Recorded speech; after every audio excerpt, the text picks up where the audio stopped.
Hello students, today we are going to learn about functions. There are three types of functions in Python: built-in functions, modules, and user-defined functions. First is built-in functions. The functions which are already present in the Python library and they are used to perform a specific task, they are known as a built-in function. There is no need to import them.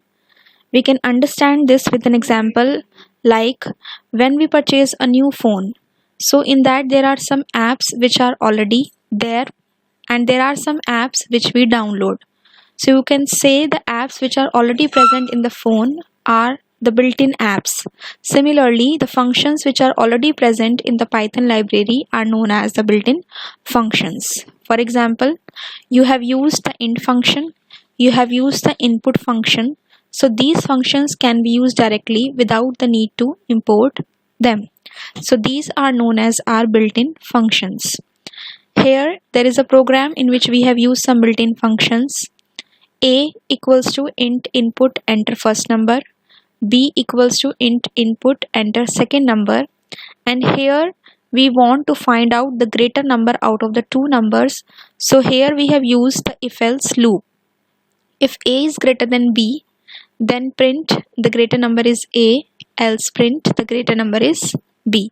So in this case we have three built-in functions: int, which is used to convert the value to integer type; input function, which is used to take the input from the user; and the print function, which is used to give output to the user.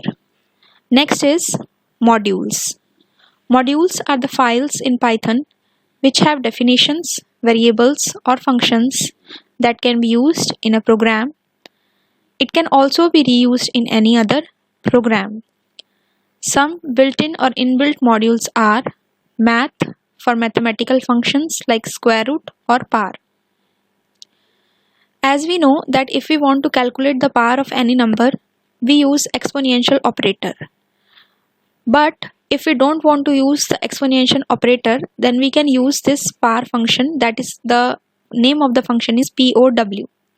And if we want to calculate the square root, then we can directly give the function square root from the math module and it will help us to calculate the square root of that particular number.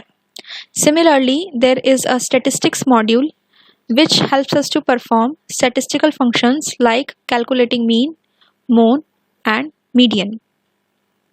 Let us understand this with the help of an example. Here we have import. We have learned in the previous video that whenever we want to use any module, we have two options. First is we can use the import keyword and then specify the name of the module, and the second is we can use the from keyword and then we have to specify the name of the module and we can take any function from there. Now in this example we have used the keyword import and we have written the name of the module math, which is already present in the Python library, and there are some functions in the math module which can be used directly. Import math dot square root 36. Either we can give the number here directly, or we can also take a variable n which takes the value from the user and then we can find the square root of n. So in this case math dot square root 36. So when we will run this program, it will give us the output as 6. Let us see this program practically.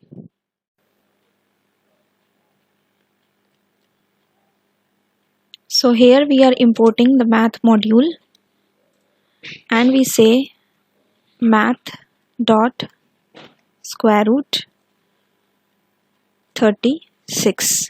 So here you can see it is giving us the answer as 6. That is, there is no need to make a function or a program for calculating the square root, but our square root function is directly able to find out the square root of the number given in the parenthesis.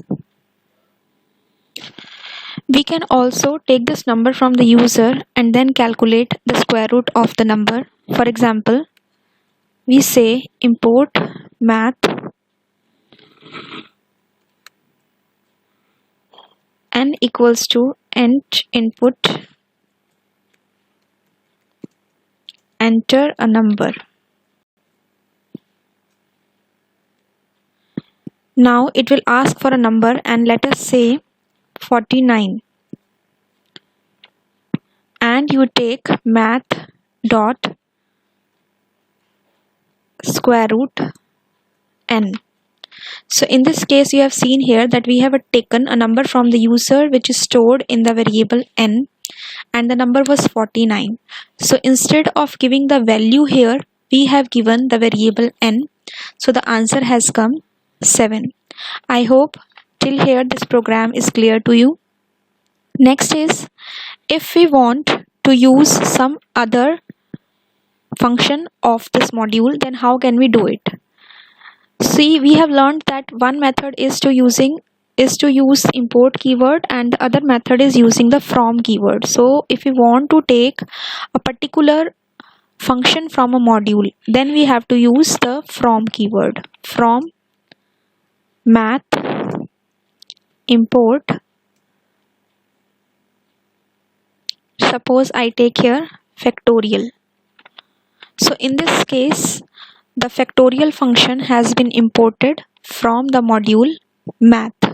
The earlier statement which we have written, import math, it will import all the functions which are there in the math module, but in this case only one function. If we want to import all functions from this statement, instead of writing the factorial, you will write here import star. So this is the another method. In this case, let us try with the factorial function. Now here we can find the factorial of any number. We can say math dot factorial 3. So the answer is 6. Factorial of 3 is 3 multiplied by 2 multiplied by 1, that is 6. Okay. Now there is one more thing in the modules, that if we want to rename any module, that can also be done in this. How it can be done? We say import math as m. Now here what we have done is we have imported a module math as m. So as is a keyword and m is the new name which we have given to the module math. So instead of writing here now math dot square root, I will write here m dot square root and give any number in the parenthesis. It will do the same work as done by the math module. The only difference is that we have changed the name. So you can do it as per your requirement. Now we have user-defined functions. As the name suggests, the user-defined functions are those functions which are created or defined by the user. A user is a person who is working on the computer. In this, the one point which should be noted is that the function body should be above the function calling, and all the statements after this colon are considered as the function body till the intended part. Let us understand this with the help of an example. Here, whenever we have to create a user-defined function, we have to use the def keyword.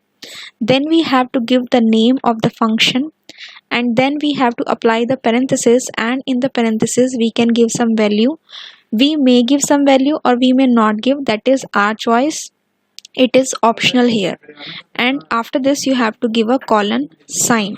So you can say the first statement is the function prototype. Function prototype tells us the name of the function and the number of parameters and the keyword def and the colon sign.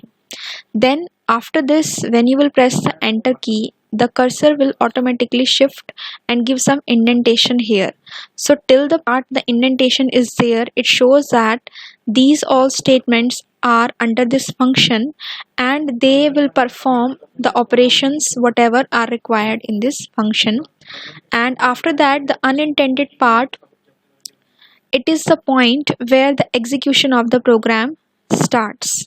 So this statement where it is written sum 10 20, it is known as the function calling.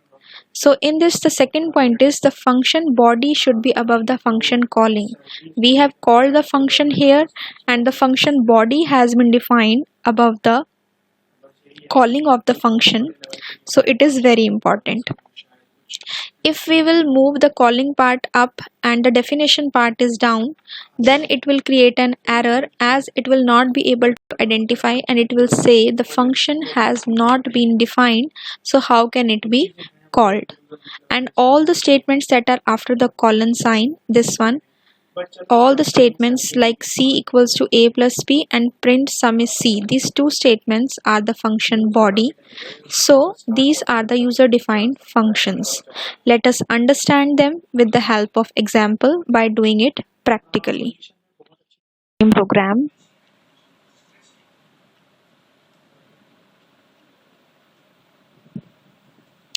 we have given here the name of the function as sum, and it consists of the two parameters a and b. Now there is another variable c which will store the addition of two numbers a and b. Then we are going to give the print statement sum is c.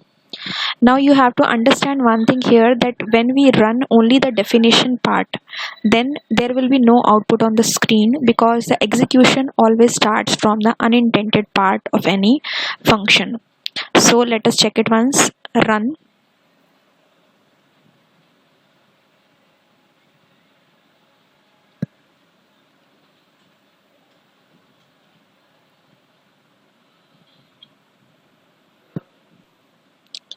Now you can see the output here, that after running the definition part of the function, there is no output on the screen. So it will show us the output only when we will call the function.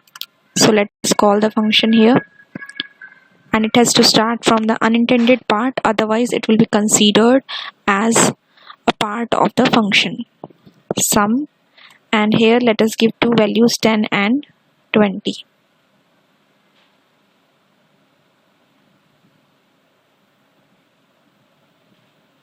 So here our output is sum is 30.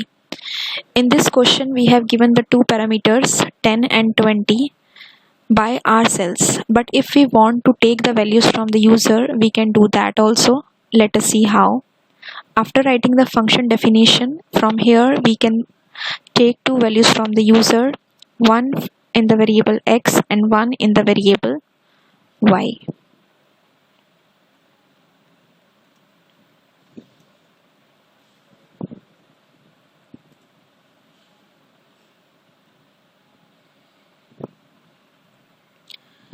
So now we have x and y as two variables. So here we need to give, in place of 10 and 20, x and y.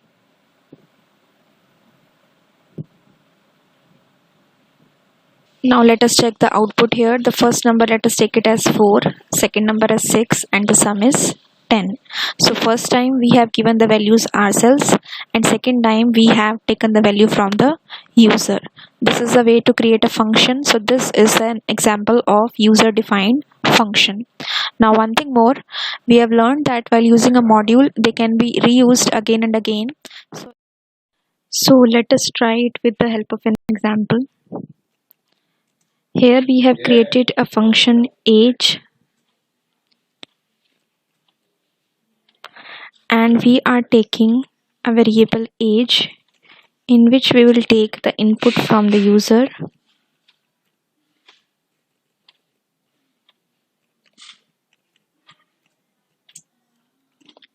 enter the age, then we will print the age on the output screen. The age is age years, that is the value of age.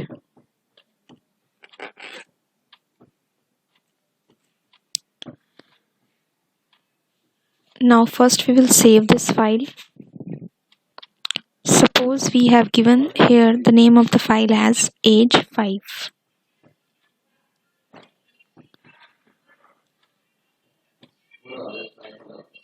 So all of when we define the function, then in that case no output will come on the screen till we call that particular function. But we can import the function with the help of the file. How? First we will type the keyword import. Then we will type the name of the file. The name of the file is age5, and then we have to say age5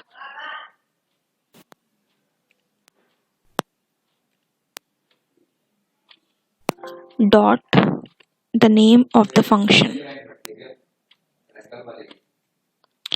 Now when we have used this line, so it says enter the age. It means without the need to write the code again, we can use this code here.